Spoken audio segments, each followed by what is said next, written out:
are going to start with the next unit of our macroeconomics, that is government budget. So there is one chapter in the whole unit and its weightage is 6 marks, right? So what is government budget? You must have heard of this term, budget, or not? Our government prepares budget every year and presents it on 1st February every year, right? What exactly is budget? Okay, budget is an annual statement showing estimated receipts and expenditure of the government in the coming financial year. The financial year of the government pertains 1st April any year till 31st March. So, government of India, let's say we are living in India, तो India की बात कर लेते हैं. हमारी government हर साल अपना budget present करती है. 1st फरवरी को बजट प्रेजेंट किया जाता है. ये कोई ऐसा हार्ड एंड फास्ट रूल नहीं है.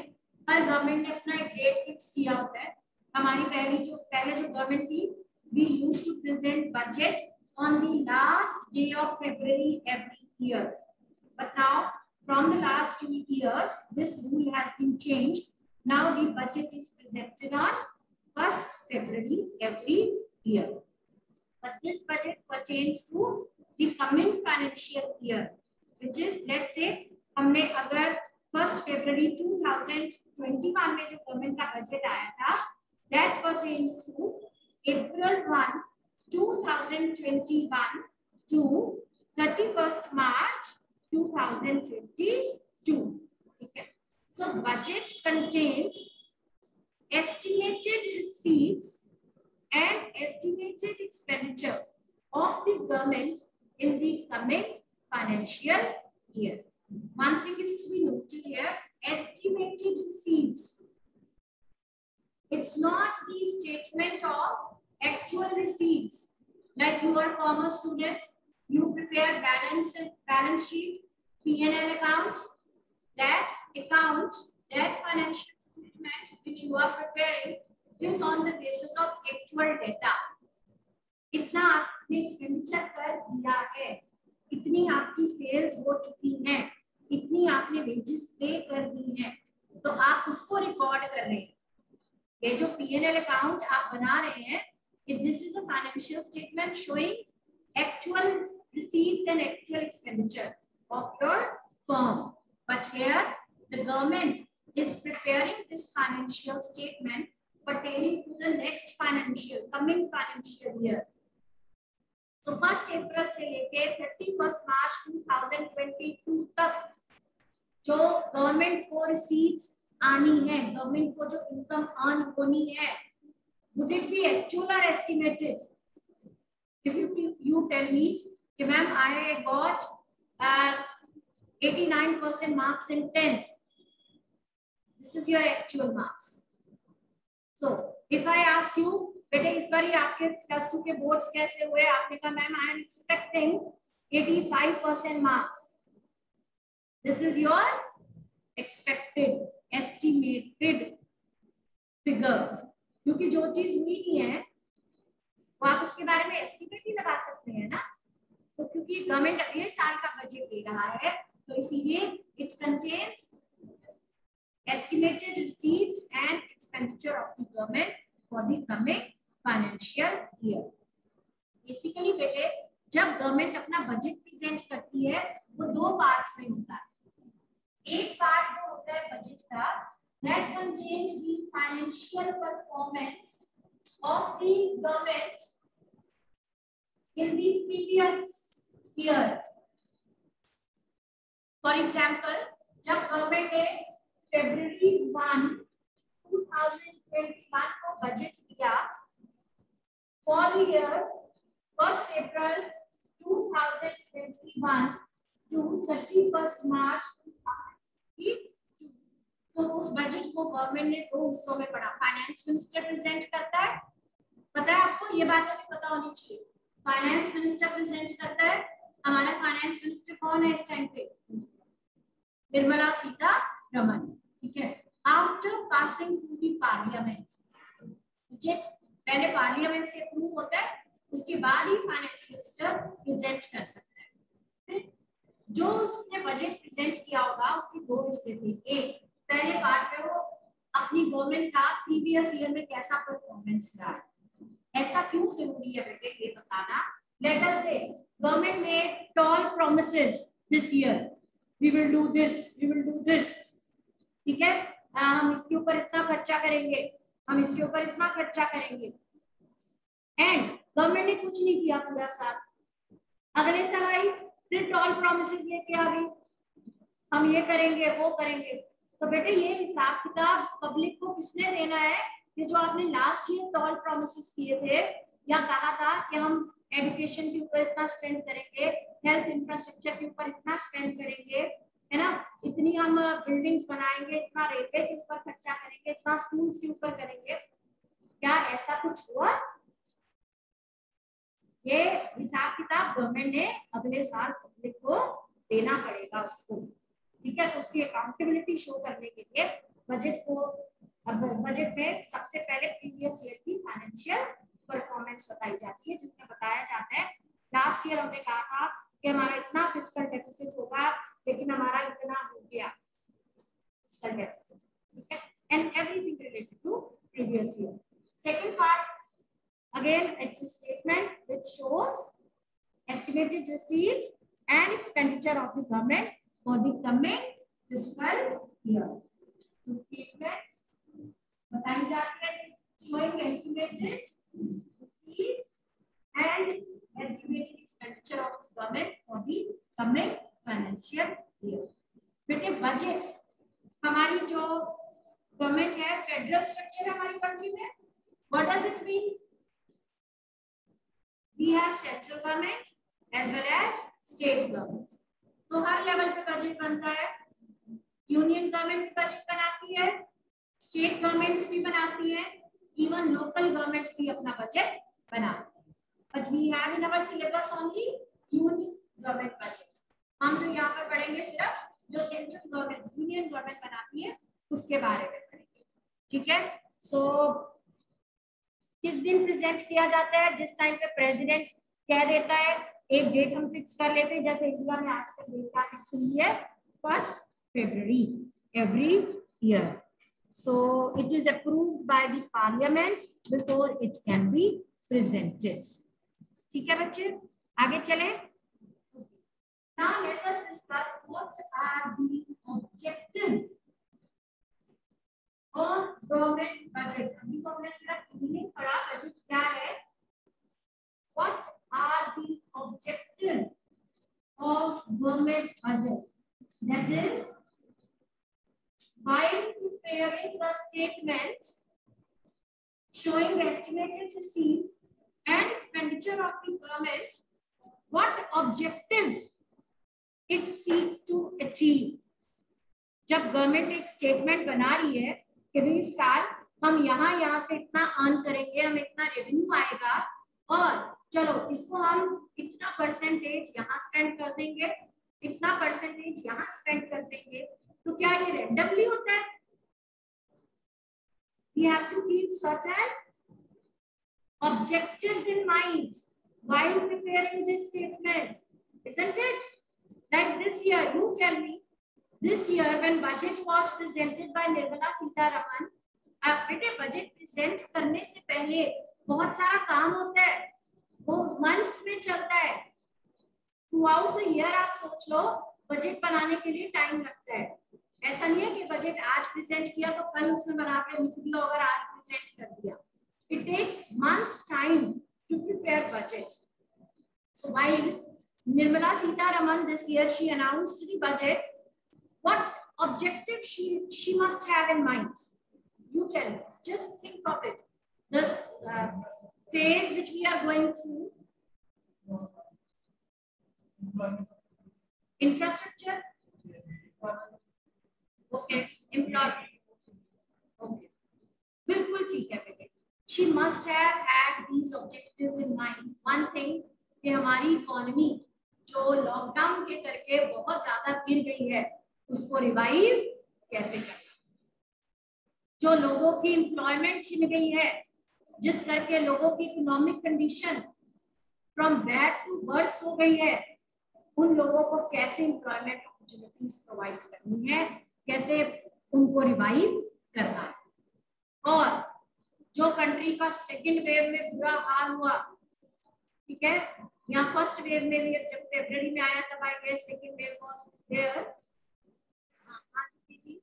तो अब obviously people were expecting a lot from the government that it has to allocate a higher proportion of its expenditure towards building up health infrastructure, ठीक है, क्योंकि आगे क्या होता है कि हेल्थ इंफ्रास्ट्रक्चर कितना पुअर है किसी कंट्री का वो नहीं पता चल पाता।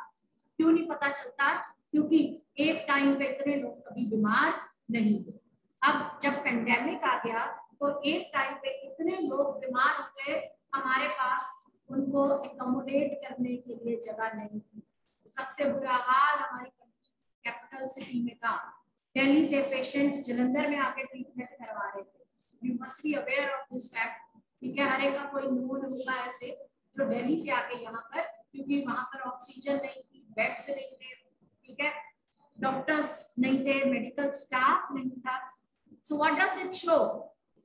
That we have been spending very less on health infrastructure. So what I want to, the point which I want to convey here is, while preparing budget, government keeps in mind certain objectives. There are some objectives which government seeks to achieve through government budget. So let us discuss some of these objectives. First is redistribution of income and wealth. Or we can say reducing income inequalities. Okay, every country suffers from the problem of income inequalities. No? What is this problem? Income inequalities. What does it mean? Unequal distribution of income. Rich getting richer, poor getting poorer.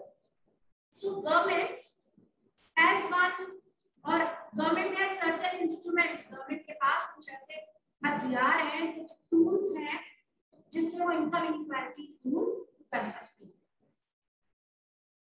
Government, आप बोलो ma'am ये देखो ये इनके पास कितने पैसे, इतने से लोग हैं, इनके पास 100 करोड़ रुपए है, whereas ये हमारी जो मेजॉरिटी पॉपुलेशन कंट्री की है, it is surviving on just 20 crore rupees. Sidhi solution निकली है, इनसे इनकम लेके इनको बांट दो, इनको कोई फर्क नहीं पड़ेगा, इनका स्टैंडर्ड ऑफ लिविंग इंप्रूव हो जाएगा। लेकिन आप अगर गवर्नमेंट इनको बोलेगी कि अपने पैसे इनको दे दे, बोलते अग्री, उन्होंने भी मेहनत करके कमाए हैं, हार्ड अर्न मनी है, just because for the sake of nothing they would not, be distributing their income in favor of poor. So here government roles come in.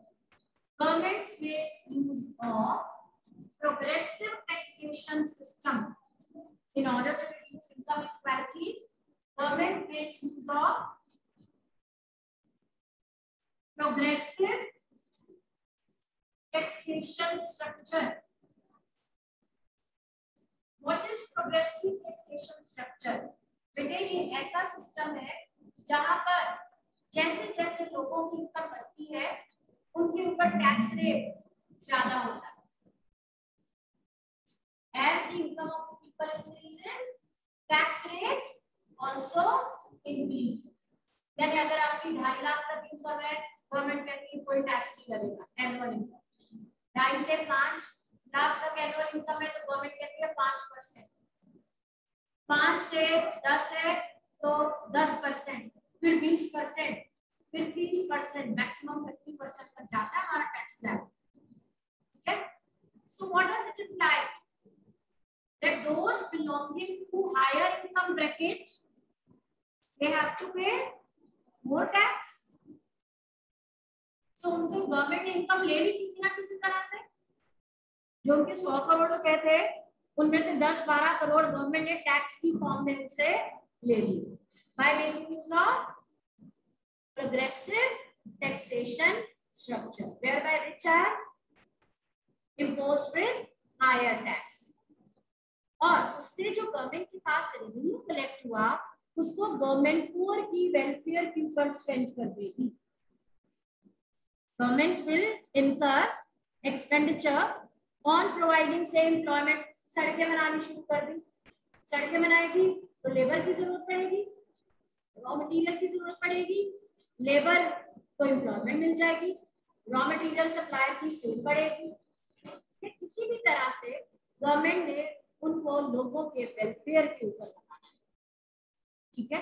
So by making use of progressive taxation structure and public expenditure, दो instruments कौन से हो गए? Tax, expenditure.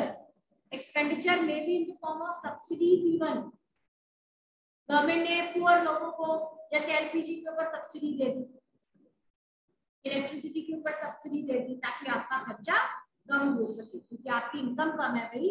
अगर हम आपकी income नहीं बढ़ा सकते तो हम आपका खर्चा कम कर देते हैं। किसी तरीके से तो हम आपकी हेल्प करें, ठीक है। आप में से कोई स्टूडेंट हमारे पास आया कहता मेरे पापा फीस नहीं अफोर्ड कर सकते, तो हम उसके पापा की इनकम तो नहीं बढ़ा सकते, हमने उसको फ्री कंसेशन दे दिया। So government seeks to reduce income inequalities by making use of two instruments, mainly taxation and subsidies. Got it, beta?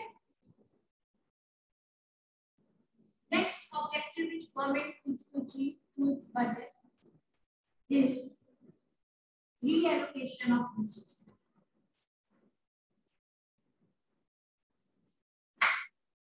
Resource allocation, how it is done? Land is one resource. How is land allocated among its different uses? Anyone? India में जो land है एक resource है, scarce है, alternative uses हैं। It can be put to uses like agriculture, industry, school building, mall, roads, parks, colleges, hospitals. How resource allocation is done? बोलो बेटे कैसे करते हैं, कौन डिसाइड करता है? गवर्नमेंट डिसाइड करती है। तो ये गवर्नमेंट ने डिसाइड किया यहाँ पे स्कूल खुलेगा? नहीं, मेरा जो क्वेश्चन है वो बता, गवर्नमेंट क्या करेगी रिसोर्स को रीएलोकेट करने के बाद में? पहले बताओ रिसोर्स एलोकेशन होती कैसे है, पता तो हो ना, रीएलोकेशन की जरूरत क्यों पड़ी?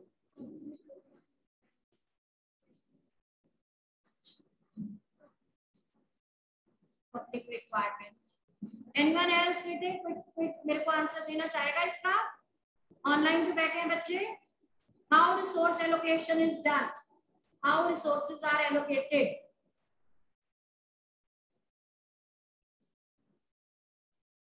No one? ओके बेटे, जो रिसोर्स एलोकेशन है that is done through market forces. What are market forces?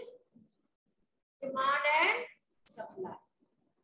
तो रिसोर्सेस उसकी एलोकेशन में जाएंगे जिनकी डिमांड ज्यादा है, जहां से लोगों को प्रॉफिट ज्यादा आ सकता है। मेरा एक लैंड पड़ा हुआ है, ठीक है, मुझे कोई कह रहा है कि ऐसे करो इस पे खेती बाड़ी कर लो, कोई मेरे को कह रहा है स्कूल बना लो, कोई कह रहा है हॉस्पिटल बना लो।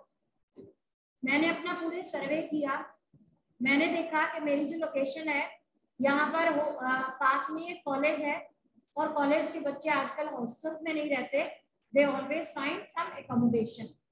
तो मैंने पीजी एकोमोडेशन के लिए वहां पे रूम्स बना दिए। While deciding this, what factor I kept in mind? Profit maximization.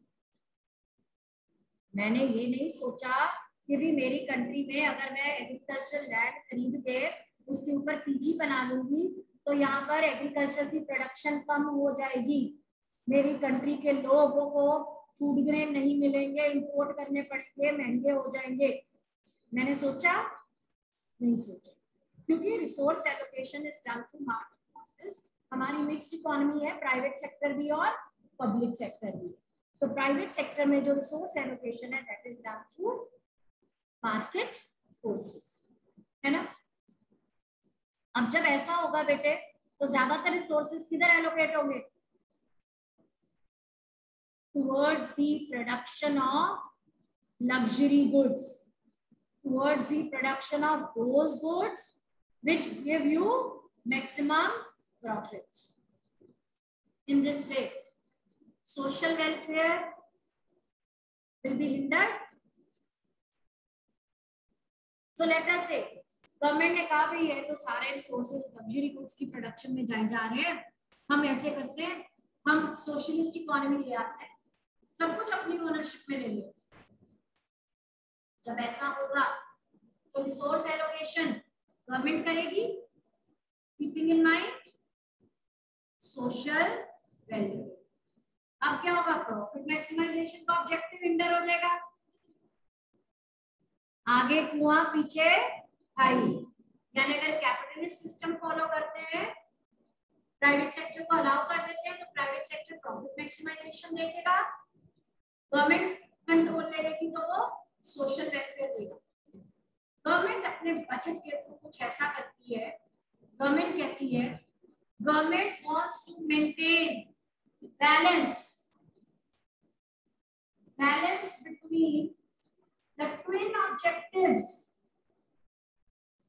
of profit maximization and social welfare. Government in दोनों ऑब्जेक्टिव्स में बैलेंस लाना चाहती है। बैलेंस लाने के लिए क्या करेगी government? Again it will make use of its instruments, taxation and subsidies. Government luxury goods की प्रोडक्शन के ऊपर या जिधर गवर्नमेंट चाहती है रिसोर्सेज ना डाइवर्ट हो उनके ऊपर हैवी टैक्सेस लगा देगी, राइट। मैं पीजी बोल रही हूँ, मैंने देखा, अरे भाई पीजी में तो जब मैंने सर्च किया तो देखा गवर्नमेंट कहती है अपनी इनकम का 40% तो आपको देना पड़ेगा। ठीक है, या अगर मैं पीजी खोलती हूँ तो गवर्नमेंट के पास अच्छी अमाउंट टैक्स के फॉर्म में चली जाएगी, रेवेन्यू आ गया गवर्नमेंट का। फिर उसको क्या करेगी गवर्नमेंट? अगेन यूज करेगी for providing subsidies towards the production of essential goods. जिधर गवर्नमेंट चाहती है रिसोर्सेज जाएं, उनकी प्रोडक्शन के लिए गवर्नमेंट क्या प्रोवाइड करेगी? Financial assistance. गवर्नमेंट कहेगी ये लैंड के ऊपर खेती बाड़ी करो, चलो ऑर्गेनिक फार्मिंग करो, मैं आपको सब्सिडाइज्ड रेट पे इनपुट्स प्रोवाइड करूं। Yes, so many people will now move towards the production of essential goods. ठीक है बच्चे? And sometimes government may even open up its own enterprises.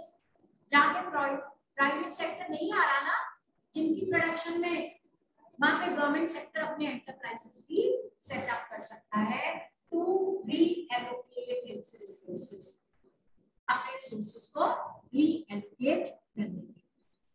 ठीक है बच्चे? सो रिसोर्सेज रीएलोकेशन समझ आ गई।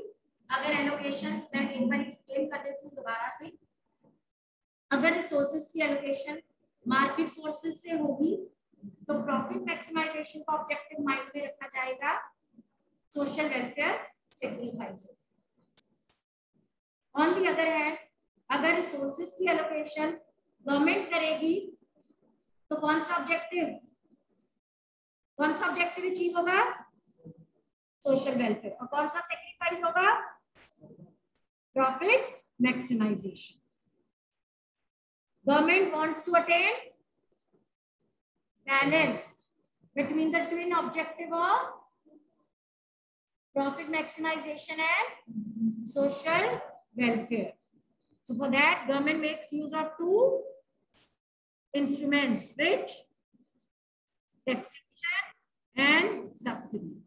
It can even set up enterprises where it wants to allocate its resources. Is it clear, bete? Shall we move ahead?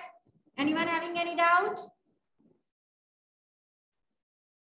Let's move towards third objective of government budget, which is maintaining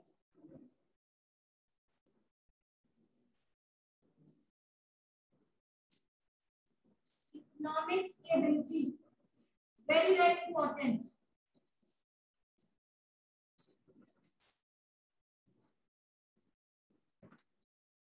first to objectives में बेटे किसी को कोई problem है तो you can ask.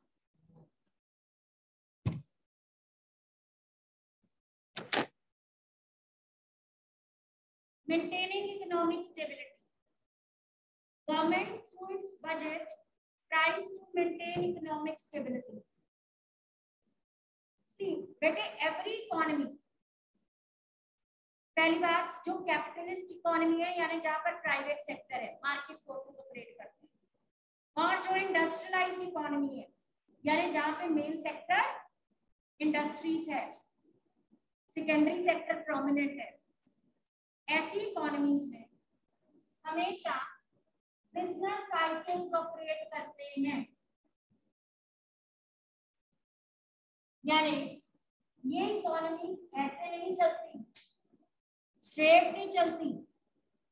There comes ups and downs in these economies. These ups and downs are referred to as business cycles. So rest we will discuss tomorrow.